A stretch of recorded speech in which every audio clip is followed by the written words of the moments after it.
ഞങ്ങൾക്ക് ആളുകളെ പിഴിഞ്ഞ് കൊള്ളലാഭത്തിൽ പോകണ്ട. ഞങ്ങൾ പറയും ഞങ്ങൾ ഈ നാടിൻ്റെ ഭാഗമാണ്, ഈ മണ്ണ് ജനിച്ചു വളർന്നത്. ഇപ്പോൾ കേരളത്തിന് പുറത്ത് യാത്ര ചെയ്യുന്നവരാണ് നിങ്ങളെല്ലാവരും. നിങ്ങൾ ഒരിടത്ത് ചെന്നിട്ട് അവിടുത്തെ കേബിൾ ടി വിയുടെ നിരക്ക്, ഒരു മന്ത്ലി റേറ്റ് എത്രയാണെന്ന് ചോദിച്ചാൽ ആക്ച്വലി ഞങ്ങൾ കൊടുക്കുന്ന സർവീസിന് ഒരു 3 ഇരട്ടി തുക കൊടുക്കേണ്ടി വരും. BSNLേക്കായാലും ഒപ്റ്റിക്കൽ ഫൈബർ കണക്ടിവിറ്റി ഇന്ന് കേരളത്തിലുള്ളത് കേരള വിഷൻ. 9 വർഷം കൊണ്ട് കേരളത്തിൽ ഇന്ന് 15 ലക്ഷത്തിലേറെ ഒപ്റ്റിക്കൽ ഫൈബർ കണക്ടിവിറ്റി ഉള്ള കമ്പനിയായി, നമ്പർ 1 കമ്പനിയായി മാറിക്കഴിഞ്ഞു. ഭാര്യയുടെ താലിമാല വിറ്റും അമ്മയുടെ ഇന്ന് മാല പണയം വെച്ചും അല്ലെ വീടിൻ്റെ ആധാരം പണയം വെച്ചൊക്കെയാണ് അന്ന് കേബിൾ ടി വി തുടങ്ങിയ ആളുകൾ ഭൂരിപക്ഷവും.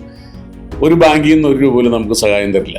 നമ്മൾ എന്ത് ചെയ്തു? ഞങ്ങൾ അങ്ങനെ സിഡ്കോ എന്ന് പറയുന്ന ഒരു സൊസൈറ്റി രൂപം കൊടുത്തു. ഈവൻ ബാങ്ക് ഒരു അതെ, കോപ്പറേറ്റീവ് ബാങ്ക് പോലെ. ഇന്ന് 100 കോടി രൂപയാണ് എൻ്റെ ആസ്തി. ഞങ്ങളൊരു കാര്യം തീരുമാനിച്ചു, എന്തൊക്കെ വന്നു കഴിഞ്ഞാലും ഞങ്ങളുടെ കൺസ്യൂമേഴ്സിന് ഞങ്ങൾ നിരക്ക് വർദ്ധിപ്പിക്കാൻ ഉദ്ദേശിക്കുന്നില്ല. ഒരു എതിരാളിയായിട്ട് ഇപ്പോൾ ജിയോയെ ഞങ്ങൾ കാണുന്നില്ല.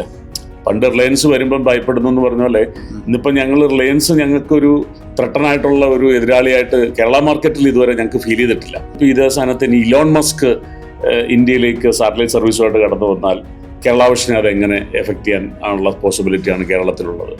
അല്ലെങ്കിൽ ആമസോണിൻ്റെ സ്ഥാപകനായിട്ടുള്ള ജെഫ് ബിസോസിസ്, അദ്ദേഹത്തിൻ്റെ പുതിയ കമ്പനി ഇത് കടന്നു വരുന്നത്, അതെങ്ങനെയായിരിക്കും ഞങ്ങളെ ബാധിക്കുക എന്നുള്ള തരത്തിൽ ചിന്തിക്കുന്ന തരത്തിലേക്ക് ഞങ്ങളുടെ തലം മാറി. ഇപ്പൊ സാർ ആദ്യം 1000 രൂപ ഷെയർ എടുത്തു. അതെ അതെ. അവരുടെ ഇപ്പോഴത്തെ അവസ്ഥ, അവർ എങ്ങനെയാണ് ഇത്രയും ഗ്രോത്ത് അവർക്ക് കിട്ടിയിട്ടുണ്ടാവും? ഇന്ന് നമ്മോടൊപ്പം കേബിൾ ഓപ്പറേറ്റേഴ്സ് അസോസിയേഷൻ്റെ സാരഥി ശ്രീ പ്രവീൺ മോഹൻജിയാണ്. സ്വാഗതം പ്രവീൺ ചേട്ടാ. This video is powered by AVT premium tea. Cable T V operators എന്ന് പറയുമ്പോൾ ഒരുപക്ഷെ ഇത് കാണുന്ന പ്രേക്ഷകർക്ക് പൂർണ്ണമായും ചിലപ്പം മനസ്സിലാവണം എന്നില്ല. ഈ ലോകത്ത് ഇത്തരത്തിലൊരു മാതൃക കേരളത്തിൽ മാത്രമേ ഉണ്ടാവൂ. അതായത് സാമ്പത്തികമായും അംഗബലം കൊണ്ടും സർവീസ് ഓറിയൻറ്റഡ് ആയിട്ടും അഡ്വാൻസ്ഡ് ആയിട്ടുമൊക്കെ തന്നെ കോർപ്പറേറ്റ്സുകളോട് പൊരുതുന്ന ഒരു പ്രസ്ഥാനമാണ് കേബിൾ ടി വി ഓപ്പറേറ്റേഴ്സ്. അത് പൊരുതുന്നു എന്ന് മാത്രമല്ല, അതൊരു ഒരു ഭയങ്കര സക്സസ് മാതൃക കൂടിയാണ്. 1000 കോടി ഒക്കെ പിന്നിടുക എന്ന് പറഞ്ഞാൽ അതൊരു ഒരു ഒരു ചെറിയ സ്വപ്നമല്ല. അതിന് കേബിൾ ടി വി ഓപ്പറേറ്റേഴ്സ് അസോസിയേഷൻ്റെ സാരഥി എന്നുള്ള രീതിയിൽ അങ്ങേക്കൊപ്പം നിൽക്കുന്ന എല്ലാവരെയും അഭിനന്ദിച്ചുകൊണ്ട് തന്നെ ഈ ടോക്ക് തുടങ്ങണമെന്ന് തോന്നുന്നു. തീർച്ചയായും. കേബിൾ ടി വികൾ വന്നു, ACV രൂപപ്പെടുന്നു, അതിനുശേഷം റിലയൻസ് വരുന്നു. ഇവിടെ എല്ലാം കേബിൾ ടി വി ഓപ്പറേറ്റേഴ്സ് വല്ലാതെ അരക്ഷിതരായിരുന്നു. യെസ്. അതിനെയൊക്കെ എങ്ങനെ തരണം ചെയ്തു? ഇവിടെ എത്തി നിൽക്കുമ്പോൾ, 1000 കോടി എന്ന് പറയുന്ന സ്ഥലത്തേക്ക് എത്തി നിൽക്കുമ്പോൾ ഇതിന് മുമ്പത്തെ ഒരു യാത്രയുണ്ട്. അതൊരു പക്ഷേ മലയാളികൾക്കെല്ലാം പ്രചോദനം നൽകാവുന്ന ഒരു കഥയുണ്ടാവും. അതെന്താണെന്ന് അറിയാനാണ് കൂടുതൽ താല്പര്യം. തീർച്ചയായിട്ടും അതൊരു വളരെ ഇൻട്രസ്റ്റിംഗ് ആയിട്ടുള്ള ക്വസ്റ്റ്യൻ ആണ്. അല്ല, നമുക്ക് ആദ്യമേ തന്നെ ഇതൊരു മോശപ്പെട്ട തൊഴിലായിരുന്നു. ആളുകൾ ഒരു കേബിൾ ടി വിക്കാരനാന്ന് പറയുമ്പോൾ പെണ്ണത് പോലും തരാത്തൊരവസ്ഥ ഉണ്ടായിരുന്നു അല്ലേ? ആ ഒരു ഘട്ടത്തിൽ നിന്ന് ഇപ്പോൾ ഓരോരുത്തരും അഭിമാനിക്കുന്ന ഒരു ലെവലിലേക്ക് വന്നു. അഭിമാനിക്കുന്നത് മാത്രമല്ല, എല്ലാവരും വലിയ സമ്പന്നരുമായി. എങ്ങനെയാണ് അത് തരണം ചെയ്തത്? അത് ശരിക്കും നമുക്ക് 1990കളുടെ കേരളത്തെക്കുറിച്ചൊന്ന് മനസ്സിലാക്കുമ്പോഴാണ് അതിനെക്കുറിച്ച് നമുക്ക് അറിയാൻ പറ്റും. കാരണം നമുക്കറിയാം, ഒരു കാലഘട്ടത്തിൽ തൊഴിലില്ലായ്മ ഏറ്റവും അധികം രൂക്ഷമായിട്ടുണ്ടായിരുന്ന ഒരു കാലഘട്ടം. ഒട്ടനവധി ചെറുപ്പക്കാർ, നല്ല വിദ്യാഭ്യാസമുള്ള ചെറുപ്പക്കാർ തൊഴിലില്ലാതെ നടക്കുന്ന ഒരു സാഹചര്യം ഉണ്ടായിരുന്നു. അതുപോലെ തന്നെ ഗൾഫിലേക്ക് ആളുകൾ പോവുകയും അതേപോലെ അവിടുന്ന് തിരിച്ചു വരികയും ഒക്കെ ചെയ്യുന്ന അതിൻ്റെ ഒരു തുടക്ക സമയമുണ്ടല്ലോ. ആ 90ൻ്റെ സമയത്ത് ഈ ഒരു സ്വയം തൊഴിൽ എന്നുള്ള നിലക്കാണ് കേരളത്തിൽ അവിടെ ഇവിടെയൊക്കെ ആയിട്ട് ഈ കുറച്ച് ടെക്നിക്കലി എന്തെങ്കിലുമൊക്കെ അറിയാവുന്ന ചെറുപ്പക്കാർ ഈ കേബിൾ ടി വിയുടെ തുടക്കമെന്ന് പറയാവുന്ന രൂപത്തിലുള്ള സംരംഭങ്ങൾക്ക് ആരംഭിക്കുന്നത്. അത് കേബിൾ ടി വി അല്ല. അവരാദ്യം ചെയ്യുന്നതെന്ന് വെച്ച് കഴിഞ്ഞാൽ, അന്ന് ഈ കേബിൾ വഴി ഈ ചെറിയ ആംപ്ലിഫയർ വെച്ചിട്ട് വീഡിയോ പരിപാടികൾ തൊട്ടടുത്ത വീടുകളിലേക്ക് വീഡിയോ കാസറ്റ് പ്ലേ ചെയ്തിട്ട് സിനിമ അടുത്ത വീടുകളിലേക്ക് കാണിക്കുക. അപ്പോൾ അങ്ങനെ അടുത്തുള്ള ചെറിയ കുറച്ച് കണക്ഷൻസേ ഉണ്ടാവുള്ളൂ, കുറേ ദൂരത്തിലായിരിക്കും. അപ്പോൾ ഒരിടത്തുനിന്ന് ഈ വീഡിയോ പ്ലെയർ ഉള്ള ഒരാൾ വീഡിയോ വെച്ച് സിനിമ കാണിക്കുന്ന ഒരു പരിപാടി മാത്രം. അതാണ് ഇതിൻ്റെ അടിസ്ഥാന രൂപം കേരളത്തിലെ സംബന്ധിച്ച്. എത്ര വീടുകൾ വരെ? 25-50 10-25 ഓരോ ഡിപ്പെൻസ് അപ്പോൺ ആ ഒരു പ്രദേശത്തെ ആശ്രയിച്ചിരിക്കും. ഉദാഹരണത്തിന് കൊച്ചിയിലാകുമ്പോൾ കുറച്ചുകൂടി അടുത്തുണ്ടാവും. പക്ഷെ ആ സമയത്തൊന്നും എൻ്റെയൊക്കെ കോട്ടയത്തുള്ള എൻ്റെയൊക്കെ ഗ്രാമപ്രദേശമൊന്നും അതിനെക്കുറിച്ച് ചിന്തിക്കുന്ന പോലുമില്ല. അപ്പം അങ്ങനത്തെ ചില സംരംഭങ്ങൾ പലയിടത്തായിട്ട് കേരളത്തിൽ അവിടെ ഇവിടെയുണ്ട്. ചിലർ മറ്റൊരിടത്ത് ഇത് നടക്കുന്നതെന്ന് അറിഞ്ഞിട്ട് അത് എൻ്റെ നാട്ടിൽ വന്ന് അതിൻ്റെ സ്വന്തം നാട്ടിൽ തുടങ്ങിയവരുണ്ടാവാം. അപ്പം അങ്ങനെ ഈ ഒരു സംവിധാനം ഇങ്ങനെ ടി വികൾ വീടുകളിലുണ്ട്. അന്ന് ടി വി കാണണമെന്നുണ്ടെങ്കിൽ ആകെയുള്ള ഒരു മാർഗം എന്ന് പറയുന്നത് അറിയാലോ, ദൂരദർശൻ മാത്രമേ ഉള്ളൂ. അത് തന്നെ ഒരു 3-4 കമ്പി നമ്മൾ പൊക്കി അതിൽ നിന്ന് ഇത് രാവിലെ തൊട്ട് കാറ്റ് പിടിച്ചു കഴിഞ്ഞാൽ ഇത് മാറും. പിന്നെ പ്രോഗ്രാം കാണുന്നതിന് മുമ്പ് ഒരു മെയിൻ പണി എന്ന് പറഞ്ഞാൽ പിള്ളേരോ കാർന്നവന്മാരോ ഇതുകൊണ്ട് തിരിച്ച് ഇവിടെ ഒന്ന് എത്തിച്ചിട്ട് വേണം ഈ ചിത്രഗീതമോ അല്ലെങ്കിൽ വാർത്തയോ കാണാൻ വേണ്ടിയിട്ട്. അന്ന് എടുക്കുന്ന എഫർട്ട് അറിയാലോ, ചിത്രഹാരമൊക്കെ. അപ്പൊ അന്ന് 7:30 തൊട്ടൊരു 1 മണിക്കൂർ സമയം മലയാളം പരിപാടിയുള്ളൂ. അപ്പൊ ആ ചിത്രഗീതം കാണാൻ വേണ്ടിയിട്ട് നമ്മളൊക്കെ ടി വികളുള്ള വീടുകളുടെ മുമ്പിൽ പോയിരുന്ന ഒരു കാലമൊക്കെ ഉണ്ടല്ലോ. ഈ ഒരു സമയത്താണ് കൃത്യമായിട്ട് പറഞ്ഞു കഴിഞ്ഞാൽ കേരളത്തിൽ ഏഷ്യാനെറ്റ് ചാനലിൻ്റെ വരവ്. ആദ്യത്തെ മലയാളം സാറ്റലൈറ്റ് ചാനൽ ലോഞ്ച് ചെയ്യുന്നു. അറിയാം, നമുക്ക് ശശികുമാർ സാറാണ് അതിൻ്റെ അമരക്കാരൻ. അദ്ദേഹം ഇന്നും ഞങ്ങളുടെ അടുത്ത സുഹൃത്താണ്, ഞങ്ങളുടെ അഭ്യുദയ വെൽവിഷറാണ്. അപ്പോൾ ആ ചാനൽ ആരംഭിക്കുന്നു. ആ ചാനൽ ആദ്യഘട്ടങ്ങളിൽ നേരിട്ട പ്രതിസന്ധികളെ സംബന്ധിച്ച് എനിക്ക് തോന്നുന്നു ഗോവിന്ദൻകുട്ടിക്ക് എന്നെക്കാളും നന്നായിട്ട് അറിയാം. അപ്പോൾ ആ ചാനലിൻ്റെ പ്രതിസന്ധി ഘട്ടങ്ങളിൽ അവിടുന്ന് തന്നെ അതിൻ്റെ ഒരു പ്രതിവിധി എന്നുള്ളതും കൂടെ നിലക്കാണ് കേബിൾ വഴി ഈ ചാനലുകൾ കൊടുക്കാം എന്നുള്ള വലിയ ഡിഷ് വെക്കുന്ന പ്രശ്നങ്ങൾ മാറ്റാൻ വേണ്ടിയിട്ടുള്ള ഒരു പുതിയ കൺസെപ്റ്റ് എന്നുള്ള നിലയ്ക്ക് എല്ലായിടത്തും ഈ ഡിഷ് വെച്ച് പിടിപ്പിക്കുക അല്ലെങ്കിൽ ആൻറ്റിന വെക്കുന്ന ബുദ്ധിമുട്ടൊക്കെ മാറ്റാൻ വേണ്ടിയിട്ട് കേബിൾ ടി വി എന്ന് പറയുന്ന കൺസെപ്റ്റ് കേരളത്തിൽ ആദ്യമായി ഇൻട്രൊഡ്യൂസ് ചെയ്യുക. അപ്പോൾ അങ്ങനെ കേബിൾ ടി വി ഇൻട്രൊഡ്യൂസ് ചെയ്യുന്നതിന് ആ ഒരു സമയത്ത് തന്നെയാണ് ഗൾഫ് വാർ സ്റ്റാർട്ട് ചെയ്യുന്നത്. ആദ്യത്തെ ഗൾഫ് വാർ, ഇറാൻ ഇറാഖ് യുദ്ധം. അതിനുശേഷം ഇറാഖ് കുവൈറ്റിനെ ആക്രമിക്കുന്നു. ആദ്യത്തെ ഗൾഫ് വാർ. അന്ന് അമേരിക്ക ഇറാഖിനെ ആക്രമിക്കുന്ന സമയമാണ്. അപ്പം അന്നത് റേഡിയോയിലൊക്കെ വലിയ ഇതായിട്ട് വന്നു. അപ്പോൾ അങ്ങനെയാകുമ്പോൾ CNN ഒക്കെ ഈ ഗൾഫ് വാർത്തകളും അതിൻ്റെ വിഷ്വൽസും ഒക്കെ സംപ്രേഷണം ചെയ്യാൻ തുടങ്ങി. അപ്പോൾ ആളുകൾക്ക് ഭയങ്കര ഇൻട്രസ്റ്റിംഗ് ആയി. പക്ഷേ ഈ CNN ഒന്നും കിട്ടാൻ മാർഗ്ഗമില്ല, അല്ല കാണാൻ മാർഗ്ഗമില്ല. അങ്ങനെ വന്നപ്പോൾ ഈ ഞങ്ങൾ അന്നത്തെ ആദ്യം ആരംഭിച്ച കേബിൾ ടി വി ഓപ്പറേറ്റർമാരൊക്കെ ഈ CNN ചാനലൊക്കെ പെയ്ഡ് ചാനലാണ്. അപ്പോൾ അന്നത്തെ ആളുകളോട് സംസാരിച്ച് ഈ ചാനലിൻ്റെ ബോക്സ് വാങ്ങിച്ചിട്ട് ഈ CNN BBC ഒക്കെ ഇതേ സർവീസിലൂടെ കൊടുക്കാൻ തുടങ്ങി. അപ്പോൾ ആളുകൾക്ക് മറ്റൊരു എക്സ്പീരിയൻസ് ആയി. കാരണം ടെലിവിഷൻ ഈ ദൂരദർശനപ്പുറം ഈ വീഡിയോയിൽ വരുന്ന ചാനലുകൾ കാണുന്നതിനപ്പുറം ഈ ഇത്തരം ന്യൂസുകൾ കാണാനുള്ള സാഹചര്യം ഉണ്ടായി. അപ്പോൾ ആളുകൾക്ക് ഈ ഗൾഫ് വാറുമായിട്ട് ബന്ധപ്പെട്ടുകൊണ്ട് കൂടുതൽ കണക്ഷൻസ് വന്നു തുടങ്ങി. പിന്നീട് അതിനോടനുബന്ധിച്ച് പിന്നെ നമ്മുടെ ഈ നാഷണൽ ജിയോഗ്രഫിക് ചാനൽസ് ഒക്കെ ഉണ്ടല്ലോ, അതൊക്കെ ആളുകൾ അന്ന് കണ്ടിട്ട് പോലും ഇല്ലാത്ത ചാനലുകളാണ്. അപ്പം അന്നത്തെ അതിന് ബോക്സിനൊക്കെ ഭയങ്കര വിലയാണ്. അപ്പോൾ എല്ലാ ഓപ്പറേറ്റേഴ്സിനും ഈ ബോക്സ് വാങ്ങിച്ച് കൊടുക്കാനൊന്നും കഴിയില്ല. പറ്റുന്ന ആളുകൾ ഇത്തരം ചാനലുകളും കേബിൾ വഴി കൊടുക്കാൻ തുടങ്ങി. അങ്ങനെ ഗ്രാജുവലി കേബിളിനോടുള്ള ഒരു താല്പര്യം, ഇത് ആവശ്യമില്ലാത്ത ഒരു സാധനം എന്നുള്ളതിനേക്കാൾ അപ്പുറത്ത് ഇതിനകത്ത് കേബിൾ ടി വി ഓപ്പറേറ്റേഴ്സിന് ഈ ബോക്സ് കിട്ടാനൊക്കെ വലിയ പൈസ വരും. ഈ ബോക്സ് എന്ന് പറഞ്ഞു കഴിഞ്ഞാൽ ഈ പർട്ടിക്കുലർ ചാനൽ റിസീവ് ചെയ്യുന്ന സാധനം സ്റ്റാർ കിറ്റ് എന്നോ മറ്റായിരുന്നു. അതെ. അപ്പൊ അത് അന്ന് അതിന്റെ ഡിസ്ട്രിബ്യൂട്ടേഴ്സ് തന്നെ കുറവാണ്. എനിക്ക് അടൂര് ഞങ്ങളുടെ ഒരു കേബിൾ ടി വി ഓപ്പറേറ്റർ ഉണ്ട്, സുഭാഷിന്റെ വളരെ അടുത്ത സുഹൃത്താണ്. സുഭാഷ് ഞങ്ങളുടെയും. അപ്പൊ സുഭാഷ് ഇതിനു വേണ്ടി സ്ട്രഗിൾ ചെയ്യുന്ന സമയത്തും ഈ സ്റ്റാർ ടി വിയുടെ കിറ്റും ഇതിന്റെ നെഗോസിയേഷനും ഒക്കെ നടത്തുമ്പോൾ അറിയാതെ ഞാൻ സുഭാഷിനും ഒക്കെ ഒരുമിച്ച് യാത്ര ചെയ്യുകയും സഞ്ചരിക്കുകയൊക്കെ ചെയ്യുന്ന സമയങ്ങൾ. അപ്പം ഇതിന്റെ സ്ട്രഗിളൊക്കെ ഞാൻ അങ്ങനെ കുറച്ച് ഭയങ്കര സ്ട്രഗിളായിരുന്നു അവരുമായിട്ടുള്ളത്. കാരണം അവർ പറയുന്ന പണം കൊടുത്ത് നമ്മളിത് വാങ്ങിച്ചേ പറ്റൂ, അല്ല വേറെ ഓപ്ഷൻസ് ഇല്ല, നോ അതർ ഓപ്ഷൻസ്. അപ്പോൾ ഇവർ ഈ ചാനൽ ഈ ബോക്സ് കൊണ്ട് വെക്കും. ഈ ബോക്സിന് ഇപ്പോൾ ഉദാഹരണത്തിന് നമുക്ക് 10 സബ്സ്ക്രൈബേഴ്സ് ഉണ്ടെങ്കിൽ പോലും 100ന്റെ ചാർജ് ആയിരിക്കും അവർ ചോദിക്കുക. ആ 100 പേരുടെ പേയ്മെന്റ് കൊടുത്തിട്ടാണ് 10 പേർക്ക് നമ്മളിത് ഡിസ്ട്രിബ്യൂട്ട് ചെയ്യുന്നത്. പിന്നെ കണക്ഷൻ കിട്ടണം നമുക്ക്. അങ്ങനെ ആ പേ ചാനൽസുമായിട്ടുള്ള ഫൈറ്റ് ഞങ്ങളുടെ ഈ യാത്രയിലെ പ്രധാനപ്പെട്ട ഒരു എപ്പിസോഡാണ്. പേ ചാനലുകളുമായിട്ടുള്ള പ്രശ്നങ്ങൾ, വിവിധ പേ ചാനലുകളുമായിട്ട്. അവിടുന്ന് എവിടെ ഒരു ബ്രേക്ക് ത്രൂ കിട്ടിയത്? അവിടുന്ന് ബ്രേക്ക് ത്രൂ കിട്ടുന്നത് അപ്പം ശരിക്കും ഞങ്ങളൊരു ഓർഗനൈസേഷനായിട്ട് മാറും ഇത്തരത്തിൽ. അപ്പോൾ ACV ഇവിടെ ലോഞ്ച് ചെയ്യുന്നു. ACV ലോഞ്ച് ചെയ്തിട്ട് ACV വളരെ പ്രൊഫഷണലായിട്ട് അന്ന് എന്ന് വെച്ച് കഴിഞ്ഞാൽ അന്നത്തെ വേണമെങ്കിൽ നമുക്ക് പറയാം ഒരു കോർപ്പറേറ്റ് ആണ് റെജി മേനോൻ എന്ന് പറയുന്ന ഒരാൾ. കാരണം ഒരു ഇൻ്റർനാഷണൽ ബിസിനസ് മാനാണ്. അദ്ദേഹത്തിന് ഈ ഏഷ്യാനെറ്റിൻ്റെ തുടക്കക്കാരൻ എന്നുള്ള നിലയ്ക്ക്, ആരംഭിച്ച ആളെന്നുള്ള നിലയ്ക്ക് അദ്ദേഹം ഇന്ത്യക്ക് പുറത്താണ് അദ്ദേഹത്തിൻ്റെ പേരുകൾ, ബിസിനസ് അതെ. അപ്പം നമുക്ക് വേണമെങ്കിൽ ആദ്യത്തെ ഒരു കോർപ്പറേറ്റ് പുള്ളിയായിട്ട് തന്നെ നമുക്ക് വേണമെങ്കിൽ കൺസിഡർ ചെയ്യാം. അദ്ദേഹമാണിത് ഇതിൻ്റെ ഇംപ്ലിമെൻറ്റേഷനിലേക്ക് ഇൻവെസ്റ്റ് ചെയ്യുന്നതും കൊണ്ടുവരുന്നതുമൊക്കെ. അപ്പം അത് പൊളിറ്റിക്കലി അവർക്ക് ഭയങ്കര സപ്പോർട്ട് കിട്ടിയത് അന്ന് ശ്രീ കെ കരുണാകരൻ കേരളത്തിൻ്റെ മുഖ്യമന്ത്രിയാണ്. അപ്പോൾ അദ്ദേഹത്തെക്കുറിച്ച് നമുക്കറിയാം, അദ്ദേഹം പുതിയ പുതിയ ഇന്നോവേറ്റീവ് ആയിട്ടുള്ള കാര്യങ്ങൾക്കകത്തല്ല ഒരുപാട് സപ്പോർട്ടിംഗ് ആയിട്ട് നിൽക്കുന്ന ഒരു CM ആയിരുന്നു എന്നാണ് നമ്മൾ കൺസിഡർ ചെയ്യുന്നത്. അപ്പോൾ അദ്ദേഹത്തിന് മുമ്പിലേക്ക് ഇവർ ഇങ്ങനെ ഒരു കൺസെപ്റ്റ് വെക്കുന്നു, കേരളത്തിൽ ഇങ്ങനെ കേബിൾ TV എന്ന് പറയുന്നൊരു ബിസിനസ്സിന് സാധ്യതയുണ്ടെന്നും അത് ഇത്തരത്തിൽ മീഡിയ ലെവലിൽ വലിയ ഒരു കുതിച്ചുചാട്ടം കേരളത്തിലുണ്ടാക്കും. അത് പൊളിറ്റിക്കലി സ്വാഭാവികമായിട്ടും പൊളിറ്റീഷ്യൻസിനും ഗുണകരമാണ്.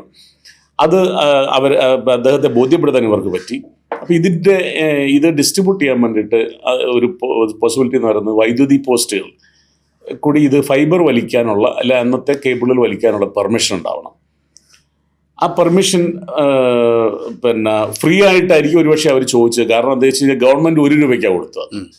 ഫ്രീ ആയിട്ട് കൊടുക്കുന്ന ഒരു ശരിയല്ലാത്തതുകൊണ്ടായിരിക്കാം സർക്കാർ 1 രൂപ ACVക്ക് പെർ പോസ്റ്റിന് 1 രൂപ നിരക്കിൽ ഫൈബറുകൾ ഓൾ ഓവർ കേരള വലിക്കാനുള്ള പെർമിഷൻ അന്ന് ഗവൺമെൻറ് ഈ ACV എന്ന് പറയുന്ന കമ്പനിക്ക് കൊടുക്കുന്നു, ഏഷ്യാനെറ്റ് കേബിൾ വിഷൻ കൊടുക്കുന്നു. അല്ല, ഇതിനു മുമ്പ് ഫൈബർ വരുന്നതിന് മുമ്പ് ഒരു കാലമില്ലായിരുന്നു. കോയാക്സ് കേബിൾ തന്നെയാണ് ആദ്യം വരുന്നത്. ആ കേബിളാണ് വലിക്കുന്നത് ആദ്യം, ഫൈബർ പിന്നീട് വരുന്ന. അന്ന് എന്താ വെച്ച് കഴിഞ്ഞാൽ അവർക്ക് പറ്റിയ ഒരു സംഭവം, അന്ന് കോയാക്സ് കേബിൾ എന്ന് പറഞ്ഞു കഴിഞ്ഞാൽ നമ്മുടെ ഈ കൈയുടെ വണ്ണമുള്ള സൈസ് വലിയ കേബിളുകളാണ്. ഈ കേബിളുകളാണ് ഏഷ്യാനെറ്റ് കേരളത്തിൽ മുഴുവൻ വലിച്ചുകൊണ്ടിരിക്കുന്നത്. അപ്പോൾ ഇതിങ്ങനെ വലിച്ചു വരുമ്പോൾ സ്വാഭാവികമായിട്ടും ഇവിടെ ഒരു നാട്ടിൻപുറത്ത് ഒരു ചെറിയ നെറ്റ്വർക്കുമായിട്ടിരിക്കുന്ന ഒരാളെ സംബന്ധിച്ച് ഇങ്ങനെ ഒരു വലിയ കമ്പനി ഇങ്ങനെ ഫൈബർ വലിച്ച് എല്ലായിടത്തോടെ ഇങ്ങനെ വന്നുകൊണ്ടിരിക്കുന്നു.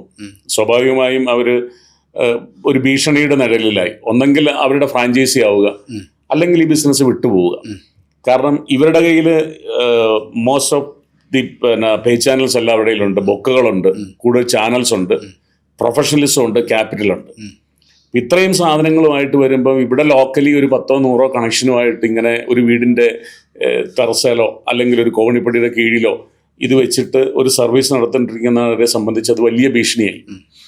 അപ്പോൾ അത് കേരളം മുഴുവൻ അത്തരത്തിലുള്ള ഇൻഡിപെൻഡൻറ്റ് ഓപ്പറേറ്റേഴ്സിന് അതൊരു വളരെ തട്ടണിങ് ആയി. കാരണം പിന്നെ പേ ചാനലുകൾ ഇവരെടുത്ത് കാണിക്കുന്ന ഒരു ACVക്ക് ഒരു ബൊക്കെ കൊടുത്തു കഴിഞ്ഞാൽ അവർക്കൊരു പക്ഷേ ഒരു ബോക്സിൽ നിന്ന് 100 രൂപയുടെ 100 പാക്കേജുള്ള ബോക്സിൽ നിന്ന് 1000 കണക്ഷൻ ഉള്ളപ്പോൾ ഇവിടെ 10 സബ്സ്ക്രൈബർ ഉള്ളിടത്ത് 100 കൊടുത്തിട്ടാണ് നടത്തുന്നത്. സ്വാഭാവികമായിട്ടും സെൻട്രലൈസ്ഡ് ആയിട്ട് റിസീവ് ചെയ്താൽ ലാഭം കിട്ടും. അപ്പം ഇങ്ങനെ വിവിധ വിഷയങ്ങൾ ഫേസ് ചെയ്ത് തുടങ്ങുന്ന സമയത്താണ് കേബിൾ TV ഓപ്പറേറ്റേഴ്സ് അസോസിയേഷൻ എന്ന് പറയുന്ന സംഘടനയെ സംബന്ധിച്ച് ഞാൻ നേരത്തെ പറഞ്ഞ അത്തരത്തിലുള്ള കൂടിയാലോചനകൾ അത് ഏറ്റവും കൂടുതൽ ഭീഷണി ഉണ്ടായിരുന്നത് കണ്ണൂർ ജില്ലയിലും ഒക്കെ ആയിരുന്നു. അതുകൊണ്ടാണ് അവിടെ നിന്നുള്ള ലീഡേഴ്സ് അതിനൊരു സൊല്യൂഷൻസ് കണ്ടെത്താൻ വേണ്ടി ശ്രമിച്ചത്. അല്ലാതെ ഏഷ്യാനെറ്റിനോട് ചേർന്ന് പോവുക എന്നുള്ളതിനപ്പുറത്തേക്കൊരു അതാണ് ഞാൻ പറഞ്ഞത്. അതിനോട് കീഴടങ്ങുക എന്നുള്ളതിനപ്പുറത്ത് അതിനെ പ്രതിരോധിക്കുക എന്നുള്ള ആ ഒരു മലയാളിയുടെ അടിസ്ഥാനപരമായ സ്വഭാവം എന്ന് ഞാൻ പറഞ്ഞില്ലേ. ഇത് പൊരുതാൻ വേണ്ടി, അപ്പൊ ജനിച്ചതേ പൊരുതാൻ വേണ്ടി, ജനിച്ചതേ അത് തന്നെ. അല്ലെങ്കിൽ അന്നേ നമ്മള് വേറൊരു കാര്യം കൂടി ഉണ്ട്.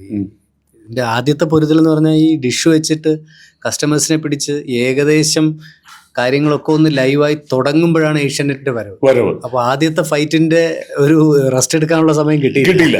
അല്ല, അതിങ്ങനെ ഇതുവരെ ഇപ്പോഴും ഇല്ല, ഈ റെസ്റ്റ് ഇല്ല. അപ്പൊ ഇതിങ്ങനെ അതങ്ങനെ വന്നു കഴിഞ്ഞപ്പോൾ പിന്നെ അസോസിയേഷൻ്റെ ഒരു രൂപമുണ്ട്, അസോസിയേഷൻ രൂപം കൊണ്ടുവന്നു. സ്വാഭാവികമായിട്ടും ആളുകൾ അസോസിയേഷൻ്റെ ഭാഗമാവുമല്ലോ ഇതിനൊരു പ്രതിരോധം എന്നുള്ള നിലയ്ക്ക്. അങ്ങനെ ആണ് കേബിൾ TV ഓപ്പറേറ്റേഴ്സ് അസോസിയേഷൻ രൂപം കൊള്ളുന്നത്. ആ അസോസിയേഷൻ്റെ പ്രവർത്തനങ്ങൾ മുമ്പോട്ട് പോകുന്ന സമയത്താണ് നമ്മൾക്കും ഇതേപോലെ തന്നെ വൈദ്യുതി പോസ്റ്റുകളിൽ ഇതുപോലെ പെർമിഷൻ വേണമെന്നും പറഞ്ഞ് നമ്മൾ ഗവൺമെൻറ്റിനെ സമീപിക്കും. നമുക്ക് കിട്ടാതെ വരുന്നു, വിവിധങ്ങളായ സമരങ്ങൾ നടത്തുന്നു, ഫലം കാണുന്നില്ല. അവസാനമാണ് നമ്മൾ പിന്നെ കോടതിയെ സമീപിച്ച് കോടതി ഇവർക്ക് 1 രൂപയ്ക്ക് കൊടുത്തത് 17 രൂപയ്ക്ക് ഞങ്ങൾക്ക് ഉപയോഗിക്കാനുള്ള അനുമതി നൽകുന്നത്. അങ്ങനെയാണ് ഞങ്ങളും ഇതേപോലെ തന്നെ ഫൈബറുകൾ ഈ പോസ്റ്റുകൾ ഉപയോഗിക്കാൻ തുടങ്ങുന്നത്. അതുവരെ നമുക്ക് അതിനുള്ള പെർമിഷൻ അല്ല പ്രവീൺ സാറേ, അല്ല ഈ ജിക്കെ 1 രൂപയ്ക്ക് ഏഷ്യനെറ്റിനും 17 രൂപയ്ക്ക് വേറെ ആൾക്കും അതെങ്ങനെയാ ആ ഒരു റേറ്റ് വന്നത്? ആ റേറ്റ് വന്നത് 1 രൂപയ്ക്ക് ഞങ്ങൾക്ക് തരാനേ കഴിയില്ല എന്നുള്ള നിലപാടാണ് സർക്കാരിൻ്റെ. അപ്പം ഞങ്ങൾ കോടതിയെ സമീപിച്ചപ്പോൾ കോടതി ഈ റേറ്റ് റിവ്യൂ ചെയ്തു. അപ്പം മറ്റവർക്കും 17 ആക്കി. അങ്ങനെ 17 രൂപ എന്നുള്ള ആ ഒരു നിലയിലേക്ക് വന്നു. എല്ലാവർക്കും ഒരേ റേറ്റ് വന്നു. അതുവരെ നമുക്ക് പോസ്റ്റേ ഇല്ലായിരുന്നു. സ്വാഭാവികമായിട്ടും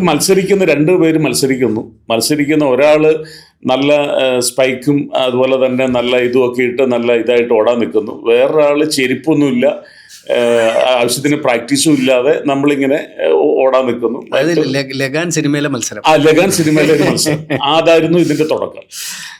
ആ ഓട്ടം ഓടി ഓടി ഓടി ഓടി ഇപ്പോൾ അതാണ് ഇവിടെ ഞാൻ മുമ്പേ പറഞ്ഞ പോലെ കേരളത്തിന്റെ പകുതിയിലേറെ ആളുകൾക്ക് ഇപ്പൊ 30 ലക്ഷം വീടെന്ന് അതായത് കേരളത്തിൽ ഡിഷ് വെച്ച് തുടങ്ങി.